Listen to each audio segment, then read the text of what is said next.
तर हे बघा मित्रांनो, महाराष्ट्र लोकसेवा आयोगामार्फत जी जाहिरात येणार होती, जिचे सर्व विद्यार्थी म्हणजे सर्व परीक्षार्थी हे वाट बघत होते. ती जाहिरात म्हणजे ड्रग्ज इन्स्पेक्टर म्हणजेच औषध निरीक्षक गट ब, अन्य आणि अन्न व औषध प्रशासन या संवर्गातील ही जाहिरात आहे. जवळपास जाहिरातीत नमूद केल्याप्रमाणे 109 जागा आहेत. 109 जागा आहेत. त्यापैकी जाहिरातीमध्ये आरक्षणानुसार त्याचा तपशील दिलेला आहे. जाहिरात तुम्ही व्यवस्थित वाचून घ्या. मित्रांनो, सर्वाधिक महत्वाची बातमी म्हणजे या जाहिरातीसाठी आयोगाने जी शैक्षणिक अर्हता ठेवलेली आहे, ती आपण बघणार आहोत. त्यामध्ये आयोगाने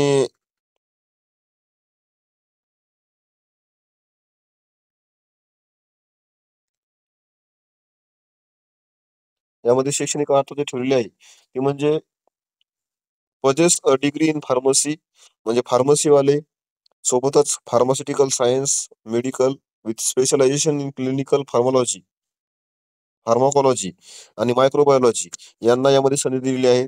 यामध्ये जे म्हणजेच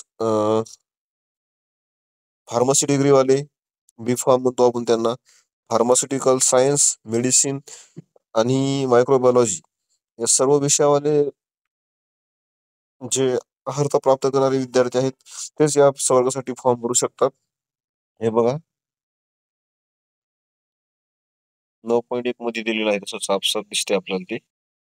हे बघा हे खूप चांगलं पद आहे. S15 मध्ये येते. पे स्केल पे स्केल जे आहे याचा तो S15 आहे. म्हणजेच 41,800 ते 1,32,300 अधिक नियमानुसार अनुज्ञेय भत्ते. म्हणजे खूप चांगलं पद आहे. ग्रुप ब चं पद आहे हे. अ, तर जे शैक्षणिक पात्रता अर्हता प्राप्त करतात त्या सर्व विद्यार्थ्यांनी याचा ही एक संधी आहे. त्या संधीचा लाभ घ्यावा आणि या परीक्षेचा अभ्यास करावा. या संदर्भातला जो अभ्यासक्रम आहे, तो आयोगाच्या वेबसाईटवर दिलेला आहे. योग्य तो सिलेबस वाचून अभ्यास करावा.